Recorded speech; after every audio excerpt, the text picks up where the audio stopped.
আবু হুরায়রা রাদিয়াল্লাহু তাআলা আনহু থেকে বর্ণিত, রাসূলুল্লাহ সাল্লাল্লাহু আলাইহি সাল্লামের দরবারে একজন অভাবী মানুষ আসিয়া বলল, ইয়া রাসূলুল্লাহ, ইয়া হাবিবাল্লাহ, গো আল্লাহর রাসূল, আমি ক্ষুধার্ত, আমি 2-3 দিন কোনো খাবার খাই নাই।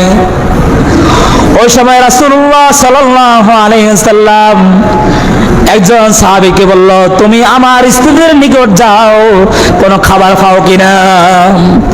সাহাবী সকল স্ত্রীর নিকট গেল, তারা বলল, ঘরের মধ্যে কোনো খাবার নাই, আর আমার ঘরের মধ্যে, আপনার ঘরের মধ্যে আগামী 1 মাসের খাবার রয়েছে, আগামী 15 দিনের খাবার রয়েছে। আমার রাসূলের স্ত্রী, আমার রাসূলের পরিবারের মধ্যে এক বেলারও খাবার ছিল না।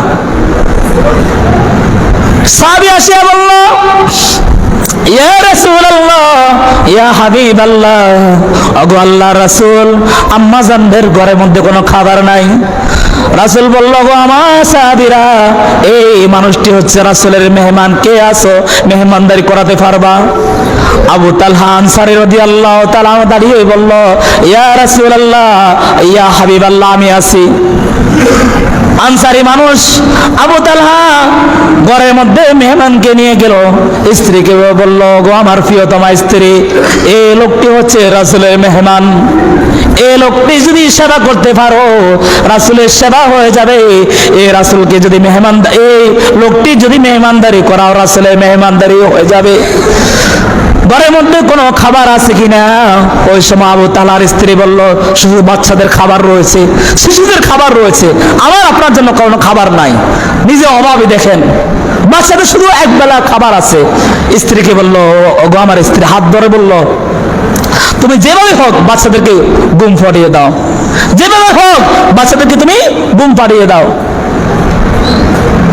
স্ত্রী বলল, আপনি কোনো চিন্তা করবেন না, এই কাজ আমি করব, আপনি মেহমানদারি ব্যবস্থা করেন। তবে আপনার নিকট আমার একটা আর্জি রয়েছে, যখন মেহমানকে খাবার দিবেন, যেভাবে হোক সল করে বাতিটা নিভিয়ে দিবেন, কারণ শুধুমাত্র একজনের খাবার আছে, একজনের খাবার। কারণ আপনি যখন মেহমানদের সাথে বসবেন, মেহমান তো বলবে আপনিও খাবার খান। দেখেন সাহাবী নিজে অভাবী। ওই সময় সাহাবী আবু তালহা আনসারী রাদিয়াল্লাহু তাআলা লোকটিকে খাবার দিল, সল করে যেভাবে হোক বাতিটা নিভিয়ে দিল। সে খাবারে অভিনয় করলে, মানে খাওয়ার যে এরকম একটা আওয়াজ আছে, এরকম আওয়াজ করতে লাগলো, চিবাতে লাগলো মুখ। এটা দেখে আল্লাহ তাআলার আরশ আজিম খুশি হয়ে গেল, ফেরেশতারা হাসতে লাগলো, স্বয়ং আল্লাহ তাআলা হাসতে লাগলো, বলতে লাগলো, আহারে আবু তালহা আনসারী, ঘরের মধ্যে বেটা খাবার নাই, তুমি আরেকজনের মেহমানদারি করাও। আয়াত নাজিল করলো, যখন আবু তালহা রাদিয়াল্লাহু তাআলা আনহু ওই মেহমানকে নিয়ে রাসূলের দরবারে গেল সকালবেলায়, রাসূলুল্লাহ সাল্লাল্লাহু আলাইহি সাল্লাম বলল, আবু তালহা, তুমি তো জান্নাতে হয়ে গিয়েছো, তোমার উপর তো রব খুশি হয়ে গিয়েছে, আল্লাহ তাআলা তোমার উপর ওহী নাযিল করেছে, তোমার উপর, তোমার স্ত্রীর উপর।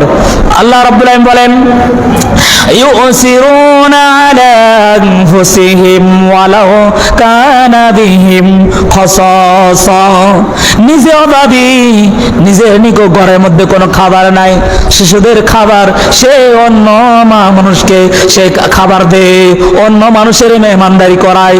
অমাইয়ুকা সুহা নাফসি, যারা এরকম কিফনাতে থেকে নিজেকে মুক্ত রাখবে, ফাউলাইকা হুমুল মুফলিহুন, তারাই জান্নাতি, তারাই সফল কাম। এই ঘটনা থেকে আমি আপনি কি শিক্ষা নিলাম? ভাই, এটা কোনো জাল ঘটনা নয়, কিচ্ছা নয়, এটা হাদিসের, বুখারী শরীফের হাদিস। সাহাবী মতন দেখেন আয়াতে নাযিল করলো, সূরা হাশরে 9 নম্বর আয়াত, ঘরের মধ্যে যাবেন আর তাফসীর করবেন, এটা তাফসীর করবেন। আর আমি আপনি কি করছি? আমার ভাইরা কষ্টের মধ্যে আছে, আমি আপনি আরামে ঘুমাচ্ছি, কোনো সেবা করছি না।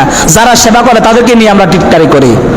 পৃথিবীর মধ্যে নামাজ, রোজা, হজ, যাকাত, এই 4টি ইবাদতের পর সবচেয়ে দামি ইবাদত হচ্ছে মানুষের ইবাদত করা, মানুষের পাশে থাকা, মানব সেবা করা। এটার মতন ইবাদত আর কিছুই হতে পারে না, কিছুই হতে পারে না। এই জন্য আমার ভাইরা, আমার বাবাজিরা, আলোচনা একবারে শেষ সময়, এই আলোচনাগুলো নিজের বুকের মধ্যে আপনার লালন পালন করবেন, ভালো মানুষ হওয়ার জন্য চেষ্টা করবেন, উপকারী মানুষ হওয়ার জন্য চেষ্টা করবেন, তাহলে দেখবেন আল্লাহ তাআলা আপনার সমস্ত বিপদগুলো দূর করে দিবে। রাসূল তো বলেছেন, আমার কোনো উম্মত যদি অন্য কোনো মানুষের, অন্য কোনো উম্মতের যদি কোনো বিপদ দূর করে দেয়, আল্লাহ তাআলা তার দুনিয়া এবং আখিরাতের সমস্ত বিপদ দূর করে দিবেন। জোরে বলে সুবহানাল্লাহ।